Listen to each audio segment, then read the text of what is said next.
Hello friends, welcome to Zero to Hero with the Jiva YouTube channel.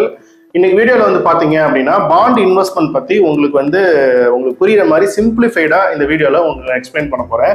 இப்போ பொதுவா பாத்தீங்க அப்படின்னா ஷேர் மார்க்கெட் பத்தி ஓரளவுக்கு வந்து மற்ற நிறைய பேருக்கு தெரிஞ்சிருக்கும். பட் பாண்ட்ல வந்து ஒரு இன்வெஸ்ட்மெண்ட் பண்ணலாம், அது எப்படி பண்றது அப்படின்றது வந்து பாத்தீங்க அப்படின்னா நிறைய பேருக்கு வந்து ஒரு குழப்பம் இருக்கும். ஸோ இந்த வீடியோல வந்து சிம்பிளிஃபைடா நான் சொல்லிடுறேன். இப்போ பாண்ட் இன்வெஸ்ட்மெண்ட் அப்படின்றது என்ன அப்படின்னா கடன் பத்திரங்கள் அப்படின்னு சொல்லுவாங்க தமிழ்ல. இப்போ வந்து நீங்க வந்து உங்களோட பணத்தை வந்து ஒருத்தருக்கு நீங்க கடனா கொடுக்குறீங்க அப்படின்னா அந்த கடனை வந்து அவங்க வந்து உங்களுக்கு கொடுக்குற வரைக்கும் அவங்க உங்களுக்கு இன்ட்ரெஸ்ட் பே பண்ணுவாங்கல்ல. ஸோ இதே சேம் கான்செப்ட் தான் வந்து இந்த கடன் பத்திரங்கள் அப்படின்னு சொல்லுவாங்க. இந்த கடன் பத்திரங்கள் வந்து பாத்தீங்க அப்படின்னா கவர்மெண்ட்லயும் வந்து இஷ்யூ பண்ணுவாங்க, கவர்மெண்ட் பாண்ட்ஸ் அப்படின்னு சொல்லுவாங்க. கார்பரேட் கம்பெனிஸ், பெரிய பெரிய கம்பெனிஸ்லயும் இஷ்யூ பண்ணுவாங்க. ஸோ அதை வந்து பாத்தீங்கன்னா பிரைவேட் பாண்ட்ஸ், கார்பரேட் பாண்ட்ஸ் அப்படின்ற மாதிரி சொல்லுவாங்க. ஸோ இந்த பாண்ட்ல இன்வெஸ்ட் பண்ணக்கூடிய மியூச்சுவல் ஃபண்ட்ஸ் வந்து பாத்தீங்க அப்படின்னா டெப்ட் மியூச்சுவல் ஃபண்ட்ஸ் அப்படின்னு சொல்லுவாங்க. ஸோ இந்த பாண்ட் வந்து பாத்தீங்க அப்படின்னா எப்படி வந்து நம்ம ஒரு கடன் கொடுக்குறோம், ஒரு வருஷத்துல அந்த கடனை ரிட்டர்ன் நான் பண்ணிடுறேன், அந்த ஒரு வருஷத்துக்கு வரைக்கும் நான் கொடுக்குற வரைக்கும் உங்களுக்கு மாசம் நான் இன்ட்ரெஸ்ட் பே பண்றேன் அப்படின்ற மாதிரி ஒரு கான்செப்ட் இருக்கிற மாதிரி இப்ப கடன் பத்திரங்கள் வந்து பாத்தீங்க அப்படின்னா இப்ப கவர்மெண்ட் பாண்ட்ஸ் நம்ம வாங்குறோம் அப்படின்னா இப்ப 5 இயர் பாண்ட்ஸ் வாங்குறோம் அப்படின்னா 5 இயர்ஸ்ல நம்ம அதை வந்து கொடுக்கக்கூடிய அமௌண்ட் வந்து நமக்கு மெச்சூரிட்டி ஆகி வந்துடும். அதே நேரத்துல வருஷம் வந்து அவங்க எவ்வளவு இன்ட்ரெஸ்ட் நமக்கு அக்ரி பண்றாங்களோ அந்த அக்ரிமெண்ட்ல எவ்வளவு நமக்கு இன்ட்ரெஸ்ட் கொடுக்குறேன் அப்படின்ற மாதிரி சொல்றாங்களோ அது வந்து நமக்கு வந்து 6 மாசத்துக்கு ஒரு தடையோ இல்ல ஒரு வருஷத்துக்கு ஒரு தடையோ நமக்கு இன்ட்ரெஸ்ட் மாதிரி வந்துகிட்டே இருக்கும்.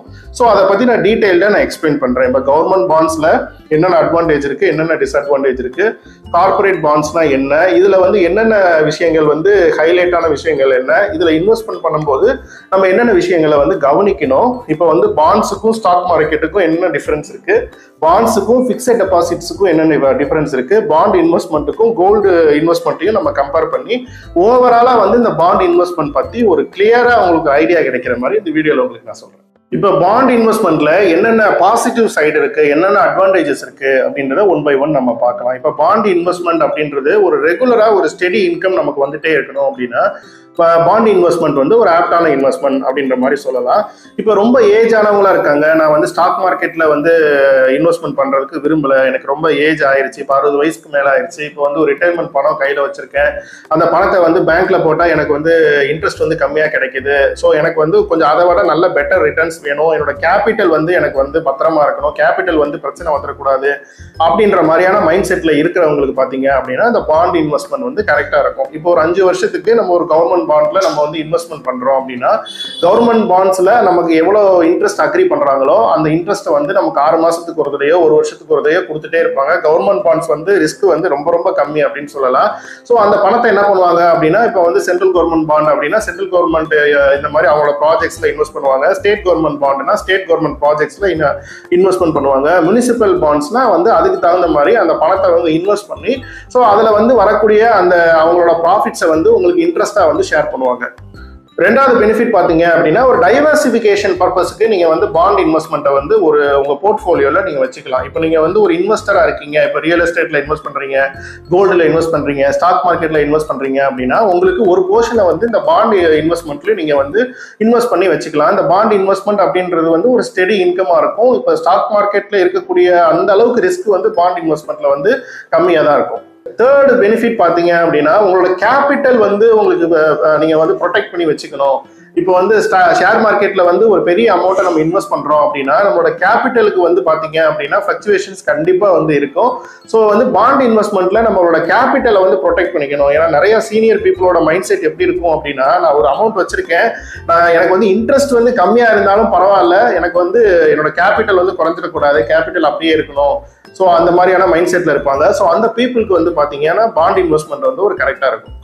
ஸோ இதுல நிறைய பெனிஃபிட்ஸ் இருக்கிற மாதிரி இதுல என்னென்ன விஷயங்கள் வந்து நம்ம கவனிக்கணும், என்னென்ன விஷயங்களை வந்து டிஸ்அட்வான்டேஜ் அப்படின்றது கிடையாது, பட் இதுல என்னென்ன ப்ராப்ளம் இருக்கு அப்படின்றதையும் நம்ம கண்டிப்பா தெரிஞ்சுக்கணும். இப்போ வந்து இன்ட்ரெஸ்ட் ரேட் பொறுத்து, இப்போ வந்து பேங்க்ல வந்து இன்ட்ரெஸ்ட் ரேட் பொறுத்து இப்போ வந்து இன்ட்ரெஸ்ட் ரேட் வந்து கூடும் போதோ குறையும் போதோ பாத்தீங்க அப்படின்னா நம்ம பாண்ட் இன்வெஸ்ட்மெண்ட்ல ஃபிளக்சுவேஷன்ஸ் வந்து இருந்துட்டே இருக்கும். இப்போ ஒரு பாண்ட் வந்து நம்ம வாங்குறோம், இப்போ வந்து அதுல 10% வந்து நமக்கு இன்ட்ரெஸ்ட் கொடுக்குறேன் அப்படின்ற மாதிரி சொல்றாங்க அப்படின்னா இப்போ வந்து ஜென்ரலா இப்போ வந்து இந்தியாவில வந்து உங்களுக்கு மொத்த இன்ட்ரெஸ்ட் ரேட் வந்து கூடும் போதோ குறையும் போதோ பாத்தீங்கன்னா நம்ம பாண்ட் இன்வெஸ்ட்மெண்ட்டுக்கு அதோட ஃபிளக்சுவேஷன்ஸ் வந்து இருக்கிறதுக்குரிய வாய்ப்புகள் இருக்கு. ரெண்டாவது இதுல வந்து ரிஸ்க் அப்படின்னு பாத்தீங்க அப்படின்னா கிரெடிட் ரிஸ்க் அப்படின்றது இருக்கு. இப்போ வந்து நீங்க பாண்டு வந்து கவர்மெண்ட் பாண்டு வாங்குறீங்க அப்படின்னா கிரெடிட் ரிஸ்க் வந்து ரொம்ப ரொம்ப கம்மி தான். ஸோ அந்த கிரெடிட் ரிஸ்க்கை வந்து இப்போ ஒவ்வொரு பாண்டுக்கும் பாத்தீங்கன்னா வந்து அந்த கிரெடிட் ரிஸ்க்கை வந்து அக்சஸ் பண்ற மாதிரியான விஷயங்கள்லாம் வந்து நிறைய போட்டிருப்பாங்க. நீங்க இன்வெஸ்ட் பண்ணும்போது அதை கரெக்டா நீங்க கேட்டுட்டு இன்வெஸ்ட் பண்ணுங்க. இப்போ நீங்க பிரைவேட் பாண்ட்ஸ் வாங்குறீங்க, இப்போ வந்து கார்பரேட் பாண்ட்ஸ் வாங்குறீங்க அப்படின்னா இப்போ ஹை ஈல்டு கொடுக்குறேன், ஹை இன்ட்ரெஸ்ட் கொடுக்குறேன் அப்படின்ற மாதிரி சொல்றாங்க அப்படின்னா கண்டிப்பா வந்து அதுல வந்து கிரெடிட் ரிஸ்க் அப்படின்றது இருக்கும். அந்த நிறுவனம் வந்து ஒரு கரெக்டா ரன் ஆச்சு அப்படின்னா உங்களுக்கு கரெக்டா இன்ட்ரெஸ்ட் கொடுத்துருவாங்க. அந்த நிறுவனத்துக்கே வந்து ஒரு திவால் ஆகிற மாதிரி ஒரு பிரச்சனை வருது, அந்த நிறுவனமே இல்லை அப்படின்னா நம்ம போட்ட அந்த முதலுக்கு வந்து ப்ராப்ளம் வரதுக்குரிய வாய்ப்புகள் இருக்கு. இப்போ பாண்ட்ஸுக்கும் ஃபிக்ஸட் டெபாசிட்டுக்கும் என்னென்ன டிஃபரன்ஸ் இருக்குன்னு பார்ப்போம். ஜென்ரலா நீங்க நினைக்கலாம், இப்போ நான் பணத்தை போய் நான் எதுக்குப்பா பாண்ட்ல போடணும், நான் ஃபிக்ஸட் டெபாசிட்ல போட்டா எனக்கு ஒரு 5% 6% வட்டி கிடைக்க போகுது, இதை போய் எதுக்கு நான் பாண்ட்ல போடணும் அப்படின்ற மாதிரி நீங்க கேள்வி கேட்கலாம். இப்போ பாண்ட்ல வந்து பாத்தீங்க அப்படின்னா கண்டிப்பா ஃபிக்ஸட் டெபாசிட்ல கொடுக்குற இன்ட்ரெஸ்ட்டை விட பாத்தீங்கன்னா கூட தான் கொடுப்பாங்க. ஸோ இது வந்து ஒரு பெனிஃபிட். ரெண்டாவது, ஃபிக்ஸட் டெபாசிட் நீங்க போட்டுட்டீங்கன்னா அந்த உங்களுக்கு பணம் தேவைப்படும் போது அந்த ஃபிக்ஸட் டெபாசிட்டை உடச்சி நீங்க பணத்தை வந்து எடுத்துக்கலாம். பாண்ட்ஸ்ல வந்து நீங்க என்ன பண்ணலாம் அப்படின்னா பிரைமரி மார்க்கெட், செகண்டரி மார்க்கெட் அப்படின்னு சொல்லிட்டு பாண்ட்ஸ்ல வந்து 2 விஷயம் இருக்கும். இப்போ வந்து எப்படி ஷேர் மார்க்கெட்ல வந்து ஒரு புதுசா வந்து ஒரு ஷேர் வாங்குறோம், ஒரு புதுசா ஒரு மியூச்சுவல் ஃபண்ட் வாங்க போறோம் அப்படின்னா NFO அப்படின்னு சொல்லுவாங்க. பிரைமரி மார்க்கெட்ல போய் வாங்கிட்டு அதுக்கப்புறம் அந்த செகண்டரி மார்க்கெட்ல வந்து ட்ரேட் பண்ணுவாங்க. ஸோ அதே மாதிரி பாண்டையும் வந்து ட்ரேட் பண்ண முடியும். இப்போ பிரைமரியா ஒரு புதுசா ஒரு பாண்டு வந்து ரிலீஸ் பண்ணும்போது பிரைமரி மார்க்கெட்ல அந்த பாண்டை வந்து ஸோ அவங்க வந்து என்ன அமௌண்ட் சொல்றாங்களோ அந்த அமௌண்ட் இவ்வளவு இன்ட்ரெஸ்ட் அப்படின்ற மாதிரி நம்ம ஜென்ரலா வாங்குறாங்கன்னா ஸோ அது ஒரு 5 வருஷம் பாண்டா இருக்கு அப்படின்னாலுமே அந்த 5 வருஷம் வந்து ஹோல்டு பண்றவங்க ஒரு சில பேர் ஹோல்டு பண்ணுவாங்க. ஒரு சில பேர் என்ன பண்ணுவாங்க அப்படின்னா இப்போ மற்ற இன்ட்ரெஸ்ட் ரேட், பேங்கோட இன்ட்ரெஸ்ட் ரேட் நமக்கு ஃபிளக்சுவேட் ஆகுது. இப்போ அடுத்து இப்போ 2 வருஷம் கழிச்சு அடுத்து ரிலீஸ் ஆகக்கூடிய பாண்ட்ஸோட இன்ட்ரெஸ்ட் ரேட் வந்து கம்மியா ரிலீஸ் பண்றாங்க. ஃபார் எக்ஸாம்பிள் வந்து இப்போ நீங்க ஒரு பாண்ட் 10% இன்ட்ரெஸ்ட் வாங்கிருக்கீங்க, 2 வருஷம் கழிச்சு ரிலீஸ் ஆகிற பாண்டுக்கு எல்லாமே பாத்தீங்கன்னா 8% தான் கொடுக்குறாங்கன்னா உங்க பாண்டுக்கு வந்து டிமாண்ட் வந்து ஜாஸ்தியா இருக்கும் செகண்டரி மார்க்கெட்ல. ஸோ நீங்க என்ன பண்ணலாம் அப்படின்னா நீங்க வச்சிருக்கிற பாண்டை வந்து மற்றவங்களுக்கு செகண்டரி மார்க்கெட்ல வந்து நீங்க செல் பண்ணலாம். ஸோ இந்த மாதிரி ஃபெசிலிட்டி வந்து இருக்கு. ஸோ இதை பத்தி நீங்க கம்ப்ளீட்டா தெரிஞ்சதுக்கு அப்புறம் தான் பாண்ட் இன்வெஸ்ட்மெண்ட்குள்ள வரணும். ஸோ எனக்கு இந்த பாண்ட் இன்வெஸ்ட்மெண்ட்டை டைரக்டா வந்து பண்றதுக்கு வந்து தெரியல, எனக்கு ஒரு கன்ஃபியூஷனா இருக்கு அப்படின்ற மாதிரி இருக்கீங்க அப்படின்னா உங்களுக்கு வந்து டெப்ட் மியூச்சுவல் ஃபண்ட்ஸ் வந்து கரெக்டா இருக்கும். ஜென்ரலா வந்து மியூச்சுவல் ஃபண்ட்ஸ் இன்வெஸ்ட்மெண்ட் அப்படின்றதுல உங்களுக்கு வந்து ஷேர் மார்க்கெட்ல பண்ணக்கூடியதை ஈக்விட்டி மியூச்சுவல் ஃபண்ட் சொல்லுவாங்க. இந்த மாதிரி கடன் பத்திரங்கள்ல பண்றதை வந்து டெப்ட் மியூச்சுவல் ஃபண்ட்ஸ் அப்படின்னு சொல்லுவாங்க.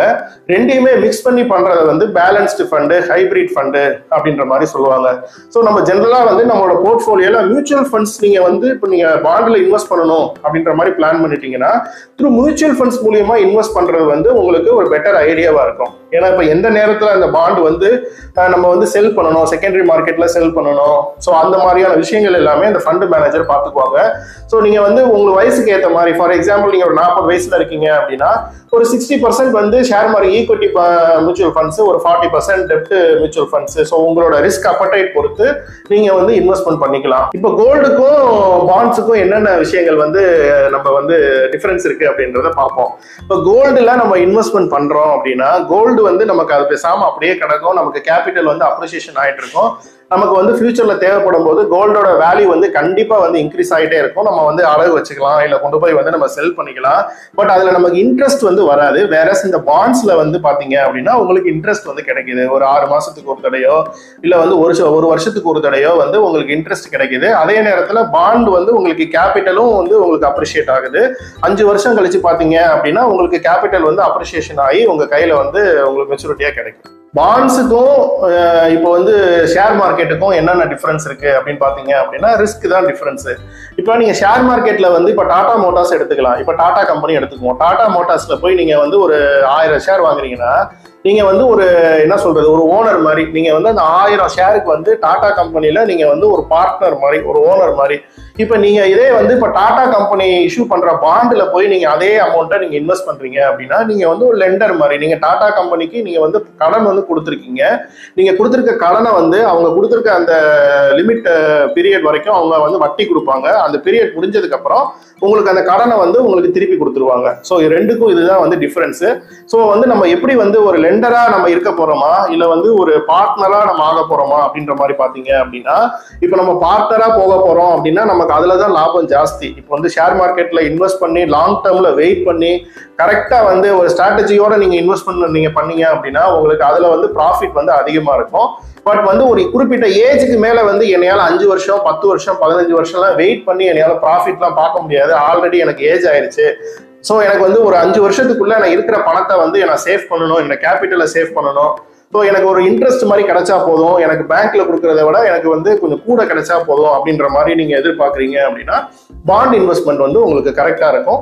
நான் வந்து உங்களுக்கு பாண்ட் இன்வெஸ்ட்மெண்ட் மியூச்சுவல் ஃபண்ட்ஸ் வந்து பாத்தீங்கன்னா 45 மியூச்சுவல் ஃபண்ட்ஸ் கம்பெனி இருக்கு இந்தியாவில்.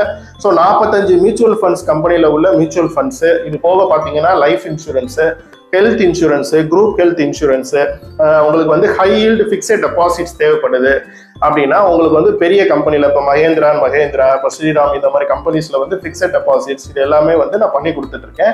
நம்மளோட சேனலில் பார்த்தீங்க அப்படின்னா இந்த பர்சனல் ஃபினான்ஸ் சம்மந்தமாக, இன்வெஸ்டிங், இன்சூரன்ஸ் சம்மந்தமாக தான் வீடியோஸ் வந்து ரெகுலராக நான் பப்ளிஷ் பண்ணிட்டு இருக்கேன். கண்டிப்பாக நம்மளோட சேனலை சப்ஸ்கிரைப் பண்ணி வச்சுக்கோங்க. இந்த வீடியோவை நீங்கள் லைக் பண்ணுங்க, உங்களோட ஃப்ரெண்ட்ஸ் அண்ட் ரிலேட்டிவ்ஸ் எல்லாருக்கும் இந்த வீடியோ வந்து கண்டிப்பாக நீங்கள் ஷேர் பண்ணுங்க. நெக்ஸ்ட் இதே மாதிரி ஒரு யூஸ்ஃபுல்லான வீடியோவில் உங்களோட மீட் பண்ணுறேன். அது வரைக்கும் bye from 0 to Hero with Jeeva.